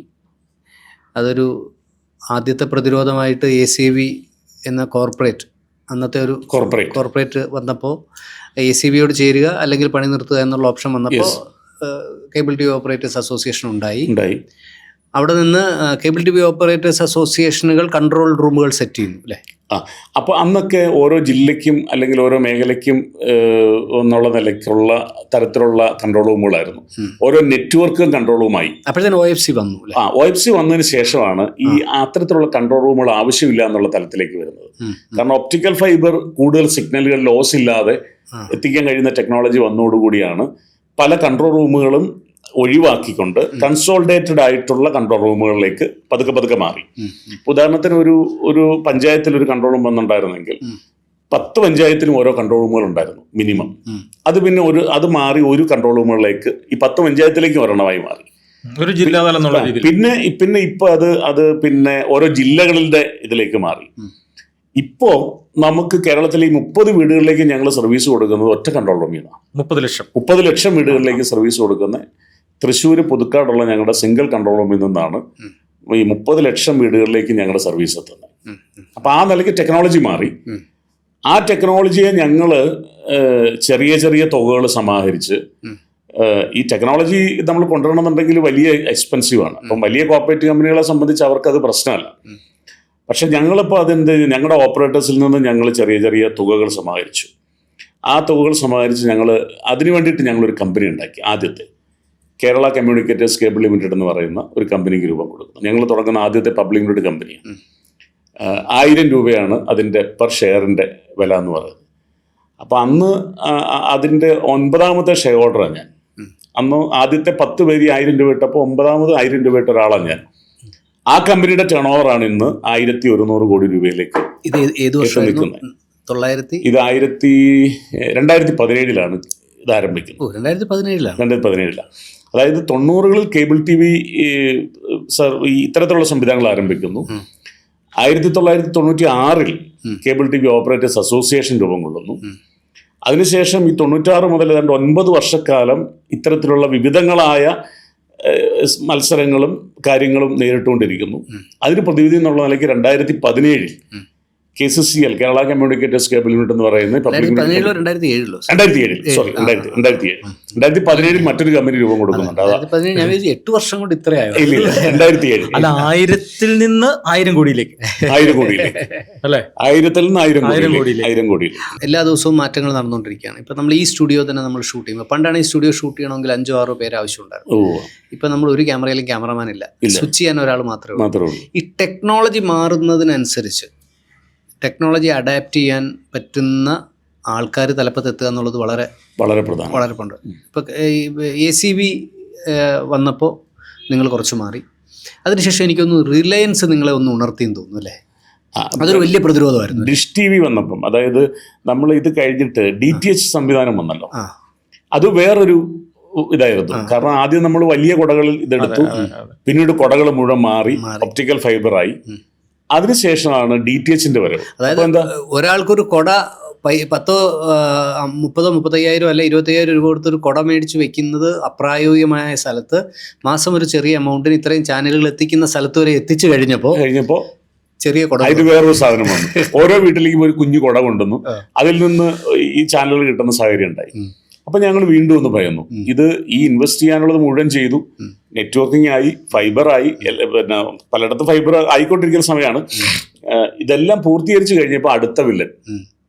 അപ്പോൾ വീണ്ടും എന്താ ഇതിൻ്റെ പ്രശ്നം എന്നുള്ളത് നമുക്ക് തോന്നി. അപ്പോഴാണ് മറ്റൊരു പ്രശ്നം കേരളത്തെ സംബന്ധിച്ച് ഈ DTH എന്ന് പറയുന്നത് നമ്മുടെ കാലാവസ്ഥ ഒട്ടും അതിനനുയോജ്യമല്ല. കാരണം പലപ്പോഴും ഈ പറഞ്ഞ പോലെ മഴ കൂടുതലുള്ള 6 മാസം നാടാണ്. മഴയാണ്. 6 മാസം മഴയാണ്. ഈ മഴയുള്ള സമയത്ത് സ്വാഭാവികമായി ഒരുപാട് ഡിസ്റ്റർബൻസ് ഇതിനകത്ത് ഉണ്ടാവുന്നുണ്ട്. പിന്നെ പാക്കേജുകൾ അവർ കൊടുക്കുന്നതിലും കുറഞ്ഞ തുകയ്ക്ക് ഞങ്ങളൊരു ഗ്രൂപ്പായി മാറിയപ്പോൾ ഞങ്ങൾക്ക് നെഗോസിയേഷനുള്ള പവറായി. സ്വാഭാവികമായിട്ടും പണ്ട് ഞങ്ങളെ ഭീഷണിപ്പെടുത്തിയിരുന്ന പേ ചാനലുകളെ അങ്ങോട്ട് ഭീഷണിപ്പെടുത്താനുള്ള കപ്പാസിറ്റിയിലേക്ക് ഞങ്ങൾ വളർന്നു. പണ്ട് അവർ പറഞ്ഞ തുകയ്ക്ക് ഞങ്ങൾ വാങ്ങിച്ചിരുന്നെങ്കിൽ ഇന്ന് ഞങ്ങൾ പറയുന്ന തുകയ്ക്ക് അവർക്ക് തന്നേ പറ്റുന്നുള്ളതായി. കാരണം അല്ല എടുക്കാൻ വേറെ ആളില്ലാത്ത അവസ്ഥ. അതെ, ഭയങ്കര മത്സരങ്ങളും സമരങ്ങളൊക്കെ ഉണ്ടായി. ഞാൻ ഓർക്കുന്നുണ്ട്, ഒരു മനോരമയിൽ ഒരു പേജ് കോർപ്പറേറ്റുകൾ പരസ്യം അടിക്കുമ്പോൾ പിറ്റേ ദിവസം അതേ പേജിൽ അതേ മറുപടി അയക്കുന്ന രീതിയിലേക്കൊക്കെ സമരങ്ങളൊക്കെ പോയി. പിന്നെ കേരളത്തില് ഏറ്റവും ജനപ്രിയ ചാനലാണല്ലോ ഏഷ്യാനെറ്റ്. അതെ അതെ അതെ. ഏഷ്യാനെറ്റിന്റെ 2 ഘട്ടങ്ങളിലായിട്ട് ആദ്യത്തെ സമരത്തിന്റെ സമയത്ത് 33 ദിവസം ഏഷ്യാനെറ്റിനെ ബോയ്ക്കോട്ട് ചെയ്ത് സമരം നടത്തുക ഞങ്ങൾ. കാരണം ഏഷ്യാനെറ്റ് പേ ചാനലായപ്പോൾ. അല്ല, ഇത്രയും ആളുകൾ കൂടെ നിൽക്കും, പ്രേക്ഷകർ ജേർണി കംപ്ലീറ്റ്. അല്ല, അതൊന്ന് പറയട്ടെ, അന്ന് ബോയ്ക്കോട്ട് ചെയ്ത സമയത്തെ ഇത്രയും ആൾക്കാരെ ഏറ്റവും കൂടുതൽ കണ്ടുകൊണ്ടിരുന്ന ഏഷ്യനെറ്റ് പോലെ ഒരു ചാനൽ അത് ഓഫ് ചെയ്ത് സമരം നടത്തുമ്പോൾ ഈ ജനങ്ങൾ കൂടെ നിൽക്കുമെന്ന് എങ്ങനെയാണ് തോന്നിയത്? അതാണ് ഞാൻ പറഞ്ഞത്, നമ്മൾ എടുത്തിട്ടുള്ള ഒരു വലിയ ധൈര്യം. കാരണം അപ്പുറത്ത് വലിയ കോമ്പറ്റീറ്റേഴ്സ് നിൽക്കുകയാണല്ലോ. ഈ ACV ഉൾപ്പെടെയുള്ള മറ്റ് കമ്പനികൾ, DTH ഉൾപ്പെടെയുള്ള കമ്പനികൾ നിൽക്കുമ്പോഴാണ് കേരളത്തിൽ കേബിൾ TV ഓപ്പറേറ്റേഴ്സ് അസോസിയേഷൻ, കേരളത്തിലെ ഏറ്റവും ജനപ്രിയ ചാനൽ. അന്ന് സ്ത്രീ സീരിയൽ അറിയാമല്ലോ, സ്ത്രീയാണ് ഏഷ്യാനെറ്റിന് മുഖം മാറ്റുന്നത്.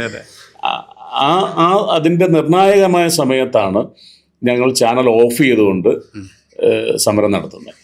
ആ സമരത്തിലൂടെയാണ് ഏഷ്യാനെറ്റ് പ്രേക്ഷകർ മുഴുവൻ എതിരാവാം. ഞാൻ ചോദിച്ചത് അതാണ്, ഞങ്ങളുടെ മെമ്പേഴ്സ് എതിരാവും. കാരണം ആദ്യത്തെ ദിവസം പൈസ കിട്ടില്ല, കണക്ഷൻ പോകുന്നു. അപ്പൊ ഈ ആളുകളെ കണക്ഷൻ പോകുന്നവരെ പിടിച്ചു നിർത്തി അതിനിടയ്ക്ക് ചിലർ കണക്ഷൻ പ്ലഗ് ചെയ്യാൻ അപ്പുറത്ത് ACV റെഡിയായിട്ട്, പിന്നെ ഇവര് തന്നെ ലൂപ്പ് എടുത്തിട്ട് സീരിയലിന്റെ സമയത്ത് പതുക്കെ എടുത്ത് കുത്തി കൊടുത്ത് ചിലർ കാണിക്കും. അപ്പൊ അപ്പുറത്തുള്ളത് പ്രശ്നമാവും, ഇവ കാണിക്കുന്നുണ്ടെന്നും പറഞ്ഞു. അങ്ങനെ സത്യം പറഞ്ഞ ഒരു കാലഘട്ടത്തിൽ ഇതിന്റെ നിർണായകമായ കാലഘട്ടങ്ങളിലെല്ലാം അസോസിയേഷന്റെ സംസ്ഥാന പ്രസിഡന്റ് എന്നുള്ള ഉത്തരവാദിത്വം ഉണ്ടായിരുന്ന ആളാണ് ഞാൻ. കാരണം ഞാൻ ആദ്യം സംസ്ഥാന പ്രസിഡന്റായി, ആക്ടിംഗ് പ്രസിഡന്റായിട്ട് ചുമതലയേറ്റു. പിന്നീട് സംസ്ഥാന പ്രസിഡന്റ് ആയതിനു ശേഷം ആദ്യം നടന്ന സമരങ്ങളിൽ ഒന്നാണ് ഏഷ്യാനെറ്റ് പേ ചാനലിനെതിരെ നടത്തിയ സമരം. അപ്പം ആ സമരവുമായി ബന്ധപ്പെട്ടുകൊണ്ട് കേരളത്തിൽ മലയാളം ചാനലുകൾ പേ ചാനലാകുന്നതിനെതിരെ 2 സംസ്ഥാന പര്യടന ജാഥകൾ ഞങ്ങൾ നടത്തിയിട്ടുണ്ട്. അത് രണ്ടും നയിച്ച ഒരെണ്ണം ഒരു ജാഥയുടെ വൈസ് ക്യാപ്റ്റനും ഒരു ജാഥയുടെ ക്യാപ്റ്റനും ഞാനായിരുന്നു. ഇത് മുഴുവൻ കേരളം മുഴുവൻ പറഞ്ഞു നടന്നിരുന്ന ഒരാളാണ് ഞാൻ. കാരണം നമ്മുടെ ജനപ്രിയമായ ഒരു ചാനൽ നിങ്ങൾ നാളെ പണം കൊടുത്തു കാണേണ്ട ഒരു സാഹചര്യത്തിലേക്ക് അതിനെ അവർ മാറ്റുന്നു. ഇത്ര ഭീകരമായ പണം കൊടുത്ത് കാണേണ്ട സാഹചര്യം നമുക്കില്ല എന്നുള്ളൊരു മെസ്സേജ് കേരളം മുഴുവൻ പറഞ്ഞ് ഈ കേബിൾ TV ഓപ്പറേറ്റേഴ്സ് അസോസിയേഷൻ്റെ മൊത്ത പ്രവർത്തനത്തിൽ ഞാൻ നിരീക്ഷിച്ചിട്ടുള്ളതിൽ ഒരു ഇടതുപക്ഷ അനുഭാവം പലപ്പോഴും ആ ഒരു അനുഭാവം തന്നെ ആയിരിക്കും ഒരുപക്ഷെ ഈ പൊരുതാനുള്ള ഒരു ഊർജത്തിൻ്റെ ഒരു ഘടകം, അല്ലേ? ഒരു ഇടതുപക്ഷ മനോഭാവമുള്ള ആളുകൾ കൂടുതലുണ്ടെന്ന് ഞാൻ പറയൂ. ഇതിൻ്റെ നേതൃത്വത്തിലും അംഗങ്ങളിലടയ്ക്കും. എന്നാൽ എല്ലാ രാഷ്ട്രീയ പ്രസ്ഥാനങ്ങളിലും പെട്ട ആളുകൾ ഇവിടെ ഉണ്ട്. ഇടതുപക്ഷമായിക്കോട്ടെ, വലതുപക്ഷമായിക്കോട്ടെ, ഇനി മധ്യപക്ഷമായിക്കോട്ടെ, ഏത് പക്ഷത്തിലും പെട്ട ആളുകൾ ഇപ്പോൾ എല്ലാവരും. പാർട്ടി സമ്മേളനങ്ങൾ നടത്തുന്നത് പോലെ നിങ്ങൾ സമ്മേളനങ്ങളിലൂടെയാണ് ഇതിന്റെ കാര്യങ്ങൾ. പക്ഷെ ഞങ്ങളുടെ ഒരു ഓർഗനൈസേഷൻ സ്ട്രക്ചർ കീപ്പ് ചെയ്തിരിക്കുന്ന ഇടതുപക്ഷ പ്രസ്ഥാനങ്ങളെ മാതൃകയാക്കിയിട്ടാണ്. കാരണം എന്ന് വെച്ച് കഴിഞ്ഞാൽ അന്ന് ഞങ്ങളുടെ ആദ്യത്തെ സംസ്ഥാന പ്രസിഡന്റ് എന്ന് പറയുന്നത് ഇളമരം കരീമായിരുന്നു. അന്ന് അദ്ദേഹം കേബിൾ TV നടത്തുന്നില്ലെങ്കിലും പൊതുവെ ഇത്തരം പ്രസ്ഥാനങ്ങൾ രൂപം കൊള്ളുമ്പോൾ അതിനെ ലീഡ് ചെയ്യാൻ അന്ന് വന്നിരുന്നത് ഇടതുപക്ഷത്തിൻ്റെ ഭാഗമായിട്ടുള്ള ആളുകളായിരുന്നു. അപ്പോൾ അന്നത്തെ ഞങ്ങളുടെ ആദ്യത്തെ സ്റ്റേറ്റ് പ്രസിഡന്റ് എന്ന് പറയുന്നത് സഖാവ് ഇളമരം കരീമാണ്. സ്വാഭാവികമായും സംഘടനയുടെ ആ ചട്ടക്കൂട് രൂപപ്പെട്ട് വരുമ്പം അദ്ദേഹത്തിൻ്റെ കാഴ്ചപ്പാടുകളൊക്കെ വരുമല്ലോ. ആ കാഴ്ചപ്പാടുകളുടെ അടിസ്ഥാനത്തിലും പിന്നെ ഞങ്ങളുടേതായ ഒരു കാഴ്ചപ്പാടിൻ്റെ അടിസ്ഥാനത്തിലും അതിൻ്റെ ചട്ടക്കൂടുകൾ രൂപം കൊടുത്തു. അതിലൊരു വിട്ടുവീഴ്ചയും ചെയ്യാതെ നാളിതുവരെ നമ്മൾ മുന്നോട്ട് കൊണ്ടുവരുന്നുണ്ട്. ഓക്കെ, അപ്പം നമുക്ക് ആ ജേർണി കേൾക്കാനാണ് ഞാൻ കേട്ടത്. അപ്പോൾ ഡിഷ് TV വന്നു, ഏഷ്യാനെറ്റിലുള്ള സമരം വന്നു. എനിക്ക് തോന്നുന്നു അത് കഴിഞ്ഞ് ഏറ്റവും അധികം കേബിൾ TV ഓപ്പറേറ്റേഴ്സ് ഭയന്നത് റിലയൻസിൻ്റെ കേബിൾ വരുന്നു, റിലയൻസിൻ്റെ ഓപ്റ്റിക്കൽ ഫൈബർ കേബിൾ വരുന്നു. അത് കേബിൾ TV ഇൻഡസ്ട്രിയെ അല്ലെങ്കിൽ അവർ ഡോമിനേറ്റഡായി മുഴുവൻ ഗ്രാബ് ചെയ്ത് മാറും എന്നുള്ള ഒരു പ്രചരണം വളരെ ശക്തമായിരുന്നു. ഓ, അല്ലേ? പക്ഷെ യഥാർത്ഥത്തിൽ നമുക്കത് ഒരു വലിയ ത്രട്ടണിങ് ആയിട്ട് വന്നില്ല എന്നുള്ളതാണ് സത്യം. ഇപ്പം ഏതൊരു വലിയ കമ്പനികൾ വരുമ്പോഴും സ്വാഭാവികമായും നമുക്കുണ്ടാകുന്ന ഒരു ഭയമുണ്ട്. ഇപ്പോൾ ഞങ്ങളുടെ ഓപ്പറേറ്റർമാർ ചിലപ്പോഴെങ്കിലും ഭയപ്പെടുന്ന ഇലോൺ മസ്ക് ഇന്ത്യയിലേക്ക് വരുന്നു. ഇപ്പോൾ ഇൻ്റർനെറ്റ് മേഖലയിൽ ഇലോൺ മസ്കിൻ്റെ പിന്നെ അദ്ദേഹത്തിൻ്റെ സാറ്റലൈറ്റ് സർവീസ് വരുന്നത് ഞങ്ങളെ എങ്ങനെ ബാധിക്കും? ഇപ്പം ഞങ്ങളുടെ ഓപ്പറേറ്റേഴ്സ് അല്ലെങ്കിൽ ഞങ്ങളുടെ ഗ്രൂപ്പിൽ ചർച്ച ഇവിടുത്തെ ഒരു ലോക്കൽ ജിയോ ഞങ്ങളെ എങ്ങനെ ബാധിക്കും എന്നുള്ളതല്ല. ഇപ്പോൾ ഞങ്ങൾ ഡിസ്കസ് ചെയ്യുന്നത് ഞങ്ങളുടെ ബിസിനസ് മീറ്റിങ്ങുകളിൽ, ഞങ്ങളുടെ അസോസിയേഷൻ മീറ്റിങ്ങുകളിൽ ഞങ്ങൾ ഒരു എതിരാളിയായിട്ട് ഇപ്പോൾ ജിയോയെ ഞങ്ങൾ കാണുന്നില്ല. പണ്ട് റിലയൻസ് വരുമ്പം ഭയപ്പെടുന്നു എന്ന് പറഞ്ഞ പോലെ ഇന്നിപ്പോൾ ഞങ്ങൾ റിലയൻസ് ഞങ്ങൾക്കൊരു ത്രട്ടനായിട്ടുള്ള ഒരു എതിരാളിയായിട്ട് കേരള മാർക്കറ്റിൽ ഇതുവരെ ഞങ്ങൾക്ക് ഫീൽ ചെയ്തിട്ടില്ല. മറിച്ച് ഇപ്പം ഞങ്ങളിപ്പോൾ ഡിസ്കസ് ചെയ്യുന്നത് ഇപ്പോൾ ഇതേ സ്ഥാനത്തിന് ഇലോൺ മസ്ക് ഇന്ത്യയിലേക്ക് സാറ്റലൈറ്റ് സർവീസുമായിട്ട് കടന്നു വന്നാൽ കേരള വിഷനെ അതെങ്ങനെ എഫക്റ്റ് ചെയ്യാൻ ആണുള്ള പോസിബിലിറ്റിയാണ് കേരളത്തിലുള്ളത്. അല്ലെങ്കിൽ ആമസോണിൻ്റെ സ്ഥാപകനായിട്ടുള്ള പിന്നെ ജെഫ് ബിസോസിസ് അദ്ദേഹത്തിൻ്റെ പുതിയ കമ്പനി ഇത് കടന്നു വരുന്നത് അതെങ്ങനെയായിരിക്കും ഞങ്ങളെ ബാധിക്കുക എന്നുള്ള തരത്തിൽ ചിന്തിക്കുന്ന തരത്തിലേക്ക് ഞങ്ങളുടെ ആ ഒരു തലം മാറി. അപ്പം അതുകൊണ്ട് ഞങ്ങൾക്ക് ഇന്ന് ഞങ്ങളുടെ മുമ്പിൽ ഏഷ്യാനെറ്റ് എന്ന് പറയുന്നത് ഞങ്ങളൊരു ഡിസ്കഷൻ പോയിന്റ് അല്ല, അല്ലെങ്കിൽ ഇവിടുത്തെ ഏതെങ്കിലും ഒരു ലോക്കൽ നെറ്റ്വർക്ക് വരുന്നത് ഞങ്ങളുടെ ഒരു ത്രട്ടണിങ് ഇഷ്യൂ അല്ല. കാരണം അതിനെ കവർ ചെയ്യാൻ പറ്റുന്ന ഒരു മെഷീനറി, ഒരു മെക്കാനിസം, ഒരു technical support, professional support, capital support, അതിനേക്കാൾ വലിയ ആത്മവിശ്വാസം അതിപ്പോൾ നമുക്കുണ്ട്. അതായത് നമുക്ക് പ്രൗഡാണ്. കാരണം ഒരു ലോക്കൽ അല്ലെങ്കിൽ ആദ്യമേ ഒരു ഏഷ്യനെറ്റ് പോലുള്ള ചെറിയൊരു സംഭവത്തെ കോമ്പറ്റീറ്റർ ആയിട്ട് കരുതി കോർപ്പറേറ്റ് ആയിട്ട് ഭയന്ന് പിന്നീട് അങ്ങോട്ട് ഇന്ത്യയിലെ വമ്പന്മാരായിട്ടുള്ള ഇന്റർനെറ്റ് പ്രൊവൈഡറോ അല്ലെങ്കിൽ അവരെ ഒരു കോമ്പറ്റീറ്റർ ഇപ്പോൾ ഗ്ലോബൽ ബിസിനസ്സുകാരുമായിട്ട് ബീറ്റ് ചെയ്യാതെ പറഞ്ഞു കഴിഞ്ഞാൽ സോഴ്സുമായും അല്ലെങ്കിൽ പിന്നെ ടെസ്ലയുടെ ഓണറുമായിട്ടും ഒക്കെ നമുക്ക് കോമ്പീറ്റ് ചെയ്യാമെന്ന് ചിന്തിക്കാൻ കഴിയുന്ന കേരളത്തിലെ ഒരു സംഘമാണ് Kerala cable TV operators association എന്ന് പറയുന്നത് ഓരോ മലയാളിക്ക് അഭിമാനിക്കാവുന്നതാണ്. തീർച്ചയായിട്ടും. ഇപ്പോൾ ഈ കേബിൾ TV ഓപ്പറേറ്റേഴ്സ് അസോസിയേഷൻ അല്ലെങ്കിൽ കേരള വിഷൻ്റെ ഓപ്പറേഷണൽ ലിമിറ്റ് കേരളത്തിൽ മാത്രമാണോ, പുറത്തുണ്ടോ, കേരളത്തിന് പുറത്തേക്ക് ഇത് വ്യാപിപ്പിക്കുന്നുണ്ടോ? തീർച്ചയായിട്ടും. ഞങ്ങളിപ്പോൾ ഏറ്റവും റീസെൻ്റ്ലി കേരളത്തിന് പുറത്തേക്ക് ഞങ്ങളുടെ ഒരു നെറ്റ്വർക്ക് പിന്നെ ഡെവലപ്പ് ചെയ്യുന്നതിൻ്റെ ഭാഗമായിട്ട് ഞങ്ങൾ പശ്ചിമ ബംഗാളിൽ ഇപ്പം ഞങ്ങൾ പിന്നെ കൽക്കത്തയിൽ ഞങ്ങളുടെ സർവീസ് സ്റ്റാർട്ട് ചെയ്തു. ഇപ്പോൾ ഏതാണ്ട് ഇപ്പോൾ തന്നെ ഒരു കുറഞ്ഞ സമയത്ത് തന്നെ ഞങ്ങളിപ്പോൾ തന്നെ 1 lakh കണക്ഷനിലേക്ക് കൽക്കട്ട സിറ്റിയിൽ ഞങ്ങൾ അടുക്കുകയാണ്. അതുപോലെ തന്നെ 2 മാസം മുന്നേ മംഗലാപുരത്ത് ഞങ്ങളുടെ സർവീസ് ഞങ്ങൾ സ്റ്റാർട്ട് ചെയ്തു. ഇവിടെ എല്ലാം ഞങ്ങൾക്ക് കിട്ടുന്നൊരു റെസ്പോൺസ് എന്താണെന്ന് ചോദിച്ചാൽ അവിടുത്തെ ലോക്കൽ ഓപ്പറേറ്റേഴ്സ് ഇപ്പോൾ ശരിക്കും ഞങ്ങളുടെ ബിസിനസ് ഞങ്ങൾ അവിടെ പോയി മാർക്കറ്റ് സ്റ്റഡി നടത്തി സർവേ നടത്തി പോയതല്ല. ഞങ്ങളെക്കുറിച്ച് അറിഞ്ഞ് അവിടെയുള്ള ഓപ്പറേറ്റേഴ്സ് ഞങ്ങളെ ഇങ്ങോട്ട് അപ്രോച്ച് ചെയ്യുക. അവർ കേരള വിഷൻ ഒരു മോഡലിനെ കുറിച്ച് അറിഞ്ഞു. അപ്പോൾ അവരൊക്കെ വലിയ കോർപ്പറേറ്റ് കമ്പനികളുടെ, ഇപ്പോൾ GTPL പോലുള്ള കമ്പനികളുടെ അല്ലെങ്കിൽ അത്തരത്തിലുള്ള സിറ്റി പോലുള്ള കമ്പനികളുടെ ഫ്രാഞ്ചൈസീസ് ആയിട്ട് പണ്ട് ഞങ്ങളിവിടെ ഒരുപക്ഷെ ACVയുടെ ഫ്രാഞ്ചൈസി ആയിരുന്നെങ്കിൽ എന്തായിരുന്നോ ഞങ്ങളുടെ അവസ്ഥ, ആ സാഹചര്യത്തിലാണ് ഇപ്പോഴും അത്തരം സ്റ്റേറ്റുകളിലെ ഓപ്പറേറ്റർമാരുടെ അവസ്ഥ. അതായത് 15-20 വർഷം പിന്നിലാണ്. അവരിപ്പോഴും വലിയ കോർപ്പറേറ്റ് കമ്പനികളുടെ ഫ്രാഞ്ചൈസികളായി അവരുടെ അടിമപ്പണി ചെയ്ത് അവർ കൊടുക്കുന്നതും വാങ്ങിച്ച് ഈ സർവീസ് കൊടുത്ത് ജീവിക്കുക. അപ്പോഴാണ് അവർ കേരളത്തിൽ പല എക്സിബിഷൻസിലും ഞങ്ങളുടെ പ്രസൻറ്റേഷൻ ഉണ്ട്. ഞങ്ങളെക്കുറിച്ച് ട്രായ് സെപ്പറേറ്റ് ഞങ്ങളെക്കുറിച്ച് അപ്രീഷിയേറ്റ് ചെയ്തിട്ടുള്ള പേപ്പർ റിലീസ് ചെയ്തിട്ടുണ്ട്. പിന്നെ പാൻ ഇന്ത്യയിൽ എടുക്കുമ്പം ഞങ്ങളുടെ 2 കമ്പനികൾ പാൻ ഇന്ത്യയിലെ 10 കമ്പനികൾക്കകത്ത് ഞങ്ങളുടെ 2 കമ്പനികളാണ്. പാൻ ഇന്ത്യയിൽ 10 കമ്പനികൾ എന്ന് പറഞ്ഞാൽ നമ്പർ 1 എയർലൈൻസ് ആണ്, ജിയോ ആണ്. പിന്നെ രണ്ടാമത് പിന്നെ വോഡാഫോൺ ഐഡിയ ആണ്. മൂന്നാമത് എയർടെൽ ആണ്. 4ാമത് BSNL ആണ്. 5ാമത് കേരള വിഷനാണ്. അങ്ങനെ പിന്നെ കേബിൾ TV രംഗത്ത് 5ാമതും ഇൻ്റർനെറ്റിൽ 6 സ്ഥാനവും ഞങ്ങളുടെ 2 കമ്പനികളാണ്. പാൻ ഇന്ത്യയിൽ 10 കമ്പനി എടുക്കുമ്പോൾ കൊച്ചു കേരളത്തിലെ 2 കമ്പനികളാണ് ആ ലിസ്റ്റിൽ നിൽക്കുന്നത്. അപ്പോൾ സ്വാഭാവികമായും മറ്റ് സ്റ്റേറ്റിലെ ഓപ്പറേറ്റേഴ്സൊക്കെ ഇതിനെക്കുറിച്ച് പഠിക്കും. അപ്പോൾ അവർക്കൊരു മോഡൽ, ഞങ്ങളെന്ന് പറഞ്ഞാൽ ഞങ്ങളൊരു കോഓപ്പറേറ്റീവ് മോഡലാണ്. എന്ന് പറഞ്ഞാൽ കോർപ്പറേറ്റിൻ്റെ എല്ലാ നല്ല ഗുണങ്ങളോടും കൂടിയ ഒരു സഹകരണ സംവിധാനം. അപ്പം ഇവിടെ ജോയിൻ ചെയ്യുന്ന ഒരാൾ ഒരിക്കലും അതിൻ്റെ ഒരു ഫ്രാഞ്ചൈസി ആയിട്ട് മാറി ഒരു അടിമപ്പണി ചെയ്യേണ്ട ഒരു ഓപ്പറേറ്ററായിട്ടല്ല, മറിച്ച് അയാൾ അതിൻ്റെ ഒരു പാർട്ടായിട്ട് മാറുക. അതാണ് അവർ ഇൻട്രസ്റ്റിംഗ് ആവുന്നത്. അപ്പം മലയാളിയുടെ സഹകരണ മേഖല സ്വഭാവം ഇതിനകത്തുണ്ട്. ഉണ്ട് ശരിക്കും. അല്ല, ഇതിന്റെ ഫിനാൻഷ്യൽ ബെനിഫിറ്റ് ഇപ്പം 1000 രൂപ ഷെയർ എടുത്ത ഒരാൾക്ക് ഇപ്പോഴത്തെ അവരുടെ അവസ്ഥ എന്താ? ഇപ്പൊ സാർ ആദ്യം 1000 രൂപ ഷെയർ എടുത്തു, അതെ അതെ, അവരുടെ ഇപ്പോഴത്തെ അവസ്ഥ അവർ എങ്ങനെയാണ്? ഇത്രയും ഗ്രോത്ത് അവർക്ക് കിട്ടിയിട്ടുണ്ടാവും? ഞങ്ങൾ പല ഘട്ടങ്ങളിലും ഞങ്ങളുടെ കമ്പനി ലിസ്റ്റ് ചെയ്യുന്നതിനെ കുറിച്ചൊക്കെ ആലോചിച്ചിട്ടുണ്ട്. പക്ഷേ ഇപ്പോഴും ഞങ്ങളുടെ മജോറിറ്റി ആളുകൾ അതിന് ആവശ്യമില്ല എന്ന് തന്നെ വിചാരിക്കും. എന്ന് വെച്ച് കഴിഞ്ഞാൽ ഇതൊരു ഓപ്പറേറ്റർമാർക്ക് മാത്രമേ ഷെയർ എടുക്കാൻ പറ്റുള്ളൂ. ഞങ്ങളുടെ അസോസിയേഷൻ അംഗങ്ങൾക്ക് മാത്രമാണ് ഞങ്ങളുടെ കമ്പനികളിൽ ഇപ്പോൾ നിലവിൽ ഷെയർ നമ്മൾ കൊടുക്കുന്നുള്ളൂ. അപ്പോൾ അങ്ങനെ ഇനിയിപ്പോൾ നാളെ ഭാവിയിൽ ഒരുപക്ഷെ അത് കൺസ്യൂമേഴ്സിനും പബ്ലിക്കിനും ഒക്കെ ആയിട്ട് ചിലപ്പോൾ ഒരുപക്ഷെ മാറിയേക്കാം. അതിൻ്റെ ഒരു ഗ്രോത്തും അതിൻ്റെ രീതിയൊക്കെ അനുസരിച്ച് മാറാം.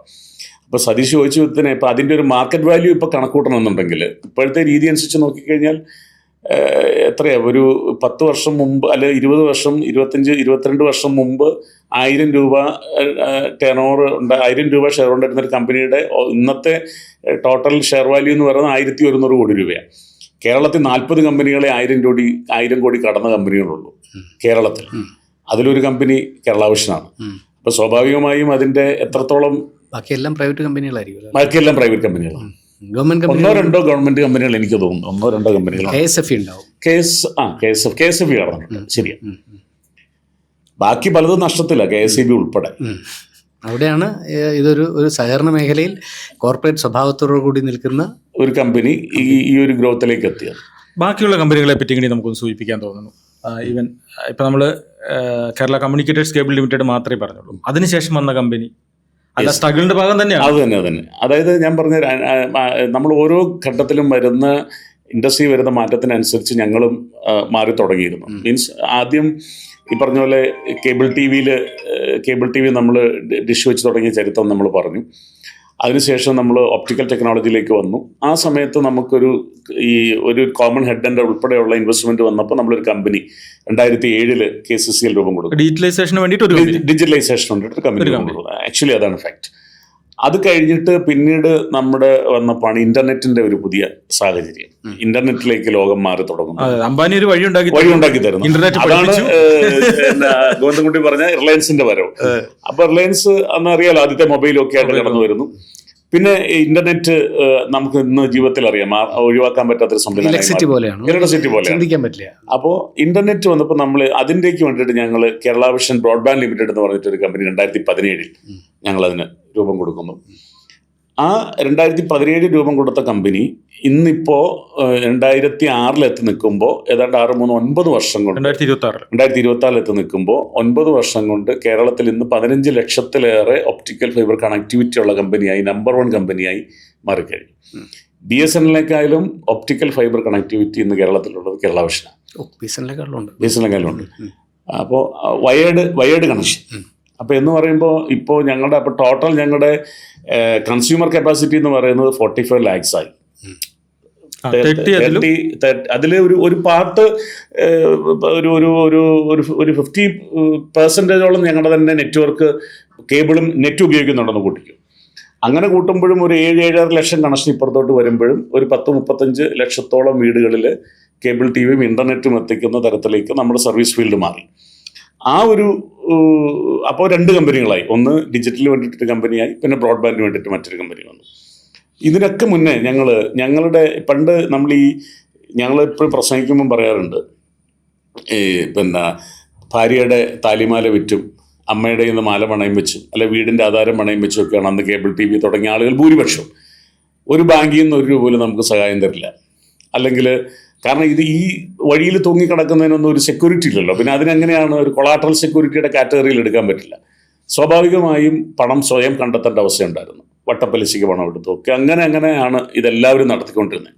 അപ്പം ഞങ്ങൾക്ക് തോന്നി ഞങ്ങളുടെ സാമ്പത്തിക ആവശ്യങ്ങളൊക്കെ പരിഗണിക്കാൻ ഞങ്ങൾക്കൊരു സൊസൈറ്റി വേണം, ഒരു ധനകാര്യ സ്ഥാപനം വേണം. ഏതായാലും ഇവരൊന്നും ഞങ്ങളെ സഹായിക്കാൻ വരില്ല. അപ്പം നമ്മൾ എന്ത് ചെയ്തു, ഞങ്ങളങ്ങനെ സിഡ്കോ എന്ന് പറയുന്ന ഒരു സൊസൈറ്റി രൂപം കൊടുത്തു. ഈവൻ ബാങ്ക് അതെ, കോപ്പറേറ്റീവ് ബാങ്ക് പോലെ. ഇന്ന് 100 കോടി രൂപയാണ് എൻ്റെ ആസ്തി. അതായത് നമ്മുടെ നിലവിലുള്ള സിഡ്കോ ആണോ? അല്ലല്ല, അത് ഞങ്ങളുടെ ഒരു സൊസൈറ്റി ഉണ്ട്, സഹകരണ സ്ഥാപനമുണ്ട്. കേരളത്തിലെ ഏറ്റവും മികച്ച പെർഫോമൻസ് കഴിഞ്ഞ വർഷം നടത്തിയ 5 സൊസൈറ്റിയിൽ ഒന്ന് ഞങ്ങളുടെ സൊസൈറ്റിയാണ്. ഇപ്പം ഞങ്ങളുടെ ഓപ്പറേറ്റർമാർക്ക് വേണ്ടുന്ന ധനകാര്യപരമായ ആവശ്യങ്ങൾ, അവർക്ക് വേണ്ടുന്ന Equipment മേടിക്കാനുള്ള എക്യുപ്മെന്റ് വാങ്ങിക്കാനുള്ള സാധനങ്ങൾ, അവരുടെ പേഴ്സണൽ ലോൺസ്. ഇതൊരു ഭയങ്കര രസകരമായ ഇൻസ്പയറിങ് സ്റ്റോറിയാണല്ലോ. അതായത് ഒരു സ്ഥാപനത്തിന് ഒപ്പം വർക്ക് ചെയ്യുന്ന ആൾക്കാർക്ക് ബാങ്ക് ലോൺ കൊടുക്കാത്തതിൻ്റെ പേരിൽ ആ സ്ഥാപനം ഒരു ബാങ്ക് തുടങ്ങി ആൾക്കാർക്ക് ലോൺ കൊടുക്കുന്നു. ചെറിയ കാര്യമല്ല. ഇപ്പോൾ ഞങ്ങൾ രണ്ട് ഓപ്പറേറ്റേഴ്സ് അവരുടെ സ്വന്തം നെറ്റ്വർക്ക് ജാമ്യത്തിൽ മാത്രം അവർക്ക് 5 മുതൽ 10 ലക്ഷം രൂപ വരെ നമ്മൾ കൊടുക്കും. പേഴ്സണൽ ലോൺ കൊടുക്കും, വെഹിക്കിൾ ലോൺ കൊടുക്കും. ഇനിയിപ്പോൾ ഞങ്ങൾ എഡ്യൂക്കേഷൻ ലോണും വിവാഹ ആവശ്യത്തിന്, ഇപ്പം ഞങ്ങളുടെ എല്ലാം കുട്ടികൾ വിവാഹപ്രായമൊക്കെ എത്തി തുടങ്ങി. അന്ന് ചെറുപ്പക്കാരായിട്ട് തുടങ്ങിയതാണെങ്കിൽ ഇന്നെല്ലാവരും 50-55 വയസ്സായി. അവരുടെ വിദ്യാഭ്യാസത്തിൻ്റെ ഒരു നിർണായക ഘട്ടമായി, വിവാഹത്തിൻ്റെ സമയമായി. ഇനിയിപ്പോൾ എഡ്യൂക്കേഷനും ലോണും അതുപോലെ തന്നെ ഞങ്ങൾ പിന്നെ ഈ വിവാഹ വായ്പയും ഞങ്ങളുടെ ആളുകൾക്ക് കൊടുക്കാൻ പോവുക. ആ നിലയ്ക്ക് ഞങ്ങളുടെ ആ ഒരു സ്ഥാപനം വളർന്നു. ഇത് ഈ ഓപ്പറേറ്റർമാർക്ക് മാത്രമുള്ളൂ. സതീഷ് ഉൾപ്പെടെയുള്ള സാർ ഉൾപ്പെടെയുള്ളവരെ ഈ സക്സസ് സ്റ്റോറി ഇത്ര നാളും മലയാളിക്ക് പറഞ്ഞു കൊടുക്കത്തില്ല എന്നുള്ളത് ഒരു വലിയ എന്താ പറയാ, ആരും ചോദിച്ചില്ല എന്നുള്ളത്. നമ്മൾക്ക് കോർപ്പറേറ്റുകളോട് പൊരുതാൻ പറ്റുന്നില്ല, അല്ലെങ്കിൽ ബാങ്ക് ലോൺ തരുന്നില്ല എന്നൊക്കെ പറയുന്ന സ്ഥലത്ത് ഇവിടെ ഒരു മാതൃകാ സ്ഥാപനം ഇങ്ങനെ നിൽക്കുകയാണ്.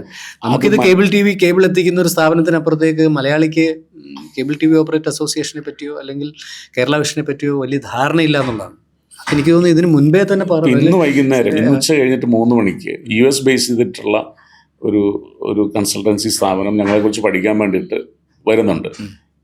ഇങ്ങനത്തെ ഒരു കോർപ്പറേറ്റ് കൾച്ചർ ലോകത്ത് എല്ലായിടത്തും എവിടത്തിനെ കുറിച്ച് പഠിച്ചുകൊണ്ടിരിക്കുന്ന ഒരു ഏജൻസിയാണ്. അപ്പോൾ അവർ സ്വിറ്റ്സർലൻഡിലെ ഈ ഫാം ഓർഗനൈസേഷനെ കുറിച്ച്, അങ്ങനത്തെ കുറേ കാര്യങ്ങളെക്കുറിച്ചൊക്കെ അവർ റിസർച്ച് നടത്തിയിട്ടുണ്ട്. അപ്പം അങ്ങനെ അവർ പഠിക്കുമ്പോൾ ഇന്ത്യയിൽ ഇങ്ങനെ ഒരു അസോസിയേഷനും ഇങ്ങനെ ഒരു ഗ്രൂപ്പ് ഓഫ് മെമ്പേഴ്സും ചേർന്ന് ഇത്രയും വലിയൊരു ഹിസ്റ്ററി ക്രിയേറ്റ് ചെയ്തെന്നുള്ള ഇത് അവർ അറിഞ്ഞിട്ട് എന്നോട് അതിൻ്റെ കൂടുതൽ കാര്യങ്ങൾ മനസ്സിലാക്കാൻ വേണ്ടിയിട്ട് അദ്ദേഹം 2 ആഴ്ച മുന്നേ സമയം ചോദിച്ചിരുന്നു. അപ്പോൾ പിന്നെ ഈ ഗൾഫ് വാർ വന്നപ്പം ഫ്ലൈറ്റ് എത്താൻ പറ്റിയില്ല, ദുബായിൽ നിന്ന് വരാൻ പറ്റിയില്ല. അപ്പോൾ ഇന്നിപ്പോൾ അതിൻ്റെ ഉച്ച കഴിഞ്ഞിട്ട് അതിൻ്റെ ഒരു കൺസൾട്ടൻസി ഒരു മീറ്റിംഗ് വെച്ചിട്ടുണ്ട്. ഇത് കണ്ടുകൊണ്ടിരിക്കുന്ന പ്രേക്ഷകർക്ക് ഇപ്പോൾ തോന്നുന്ന ഒരു സംശയം ചോദിക്കാം. ഈ സിഡ്കോ ബാങ്കിൽ എന്തെങ്കിലും സേവനങ്ങൾ, എഡ്യൂക്കേഷൻ ലോണോ അല്ലെങ്കിൽ ഡിപ്പോസിറ്റോ എന്തെങ്കിലും പ്രേക്ഷകർക്ക് ചെയ്യാൻ പറ്റുമോ? ഞങ്ങളുടെ പ്രേക്ഷകരെ നമ്മളൊരിക്കലും കൺസ്യൂമേഴ്സിനെ ഞങ്ങൾ കൈവിടില്ല. അപ്പം ഞങ്ങളെപ്പോഴും അവർക്കാണ് പ്രയോറിറ്റി. അവരുടെ ഒരു സപ്പോർട്ടാണ് നമ്മളെ ഇവിടം വരെ എത്തിച്ചത്. അതാണ് ബേസിക്കലി. കാരണം എൻ്റെ നാട്ടിലെ ആളുകൾ എന്നെ സപ്പോർട്ട് ചെയ്തത്, എന്നെ അറിയുന്ന, എൻ്റെ കുടുംബത്തെ അറിയുന്ന, എൻ്റെ അച്ഛനെ അറിയുന്ന ആളുകളായിരുന്നു എൻ്റെ കൺസ്യൂമേഴ്സ് എല്ലാം. അപ്പോൾ അവർ ഒരുമാതിരിപ്പെട്ട വിഷയങ്ങളൊക്കെ വന്നപ്പോഴും നമ്മുടെ പയ്യനല്ലേ, അവൻ്റെ ഒരു സ്ഥാപനമല്ലേ എന്ന് വിചാരിച്ചിട്ട് സപ്പോർട്ട് ചെയ്തിട്ടുണ്ട്. ആ സപ്പോർട്ട് ഓൾ ഓവർ കേരളം കിട്ടിയിട്ടുണ്ട്. അപ്പോൾ ആ ഒരു കമ്മിറ്റ്മെൻറ്റ് ഞങ്ങൾക്ക് ഞങ്ങളുടെ കൺസ്യൂമേഴ്സിനോടുണ്ട്. സിറ്റ്കോമിൽ കേബിൾ TV കൺസ്യൂമേഴ്സിനും ഇല്ലില്ല. നിലവിൽ നമുക്കത് സൊസൈറ്റിയുടെ നിയമപ്രകാരം കുറേ ലിമിറ്റേഷൻസ് ഉണ്ടല്ലോ. ഷെയർ ഹോൾഡേഴ്സിനൊക്കെ പറ്റത്തുള്ളൂ. അങ്ങനെ കുറേ ഇതുണ്ട്. ഞാൻ പറഞ്ഞു വന്നത്, ഞങ്ങളപ്പോൾ ഞങ്ങളുടെ കൺസ്യൂമേഴ്സിന് കൊടുക്കുന്നത് എന്താണെന്ന് വെച്ച് കഴിഞ്ഞാൽ, ഞങ്ങളുടെ ഈ പ്രസൻസ് തന്നെയാണ് അവർക്ക് കിട്ടുന്ന ഏറ്റവും വലിയ സപ്പോർട്ടെന്ന് പറയുന്നത്. കാരണം ഇപ്പോൾ കേരളത്തിന് പുറത്ത് യാത്ര ചെയ്യുന്നവരാണ് നിങ്ങളെല്ലാവരും.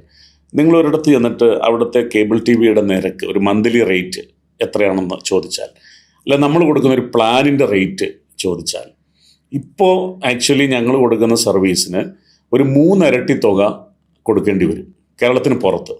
പക്ഷെ കേരളത്തിൽ എന്തുകൊണ്ട് കോർപ്പറേറ്റ് കമ്പനികൾക്ക് അവരെപ്പോഴും പറയും കേരള വിഷനാണ് കേരളത്തിലെ മാർക്കറ്റ് കളയാന്ന് അവർ പറയും, അല്ലെ ആർപ്പു കുറയ്ക്കുന്നു. അവരെ സംബന്ധിച്ച് ആർപ്പു കൂട്ടുക എന്നുള്ളതാണ് പ്രധാനം. പക്ഷെ അവരപ്പോൾ ഞങ്ങൾ അതിനോട് ഒന്നിച്ചു നിന്നാൽ പോക്കറ്റ് കാലിയാവുന്നത് ഇവിടുത്തെ ലക്ഷക്കണക്കിന് വരുന്ന സാധാരണക്കാരുടെ ഒരു ഇതും കൂടെയാണ്. നമുക്കറിയാമല്ലോ, ഇപ്പോൾ എത്രയോ ആളുകൾ കേരളത്തിൽ ബുദ്ധിമുട്ട് അനുഭവിച്ച് ജീവിക്കുന്നത്, എത്രയോ കുട്ടികൾ പഠിക്കാൻ ഇൻ്റർനെറ്റിൻ്റെ അതിന് പണം അടയ്ക്കാൻ കഴിയാത്തവരുണ്ട്. അപ്പം ഞങ്ങളെ സംബന്ധിച്ച് ഞങ്ങൾ ആ ഒരു ബേസ് റേറ്റിൽ നിന്ന് അതിനപ്പുറത്ത് ഞങ്ങൾക്കൊരു ലാഭം വേണ്ട. ഞങ്ങൾക്ക് ആളുകളെ പിഴിഞ്ഞ് കൊള്ളലാഭത്തിൽ പോകണ്ട. ഞങ്ങൾ പറയും ഞങ്ങൾ ഈ നാടിൻ്റെ ഭാഗമാണ്, ഈ മണ്ണിൽ ജനിച്ചു വളർന്നവർ. അപ്പോൾ അതുകൊണ്ട് തന്നെ ഞങ്ങളുടെ ഈ ഒരു കൺസെപ്റ്റ് നമ്മുടെ നാടിന് ഒരുപാട് ഗുണം ചെയ്യുന്നുണ്ട്. കോവിഡ് സമയത്തൊക്കെ ഞങ്ങൾ എത്രയോ വീടുകളിൽ ഫ്രീ ആയിട്ട് കേബിൾ വലിച്ച് സർവീസ് കൊടുത്തിട്ടുണ്ട്. ഇപ്പോഴും നമ്മളങ്ങനെ പലയിടത്തും ചെയ്യുന്നുണ്ട്, ഒരുപാട് പ്ലാനുകളൊക്കെ. ഈ സമരം മാത്രമല്ലല്ലോ, കേരള വിഷൻ്റെ സ്ട്രാറ്റജീസ് ഉണ്ടല്ലോ. ഫോർ എക്സാമ്പിൾ എന്ന് പറഞ്ഞു കഴിഞ്ഞാൽ നമ്മൾ ഈ ബൊക്കെ സംവിധാനത്തിൽ കേരള വിഷൻ കൊണ്ടുവരുന്ന കുറേ സാധനങ്ങൾ, ഒരു ചാനൽ കാണുന്നതിന് കൊടുക്കുന്ന പൈസയ്ക്ക് അപ്പുറത്തേക്ക് ഒരു ഗ്രൂപ്പ് ഓഫ് ചാനലുകൾക്ക് സായിപ്പുമാരൊരു പ്രൈസ് ഫിക്സ് ചെയ്യുമ്പോൾ ആ സാധനത്തെ സമരം കൊണ്ടും അല്ലെങ്കിൽ ഒരു പർട്ടിക്കുലർ സമയത്ത് മാത്രം എന്ന് വെച്ചാൽ കളി ഉള്ളപ്പോൾ മാത്രം ഒരു വർഷത്തേക്ക് ഒരു ബൊക്കെ സംവിധാനം എടുക്കണം എന്നുള്ള പല സ്ട്രാറ്റജികളും കേരള വിഷൻ പൊളിച്ചടുക്കിയിട്ടുണ്ടല്ലോ. അതെനിക്ക് തോന്നുന്നത് ലോകത്തിൽ മുഴുവൻ അവർ പൈസ പിരിക്കാൻ വേണ്ടി ഓരോ കളി വരുമ്പോഴും ഒരു ഗ്രൂപ്പ് ഓഫ് ചാനൽ അതെടുക്കുകയും അടുത്ത സ്പോർട്സിന് അടുത്ത ചാനൽ അതെടുക്കുകയും കേരള വിഷൻ ആ കളിയുടെ സമയത്ത് മാത്രം ആ ചാനലിനെ സംരക്ഷണം ചെയ്യുകയും ചെയ്യുന്ന പല സ്ട്രാറ്റജീസും എടുക്കുന്നുണ്ടല്ലോ. ഇതൊക്കെ എങ്ങനെയാണ് ഇവരോട് പൊരുതാൻ പറ്റുന്നത്? എനിക്ക് തോന്നുന്നത് അവർക്ക് ഇങ്ങനെ ഒരു പ്രതിരോധം നേരിടേണ്ടി വന്നത് ലോകത്ത് ഇത് മാത്രം തീർച്ചയായിട്ടും. അതിൻ്റെ കാരണം ഇപ്പോൾ നിങ്ങൾക്കറിയാം, ഇപ്പോൾ ജിയോ സ്റ്റാറിൻ്റെ പുതുക്കിയ നിരക്കുകളെല്ലാം വന്നിട്ടുണ്ട്. ഏഷ്യാനെറ്റിന് മാത്രം എത്ര രൂപ കൊടുക്കണം എന്നുള്ളതിനെ സംബന്ധിച്ചൊക്കെ പല റേറ്റുകളും വന്നിട്ടുണ്ട്. അങ്ങനെ പല ബൊക്കകളുടെ റേറ്റുകളും വന്നിട്ടുണ്ട്.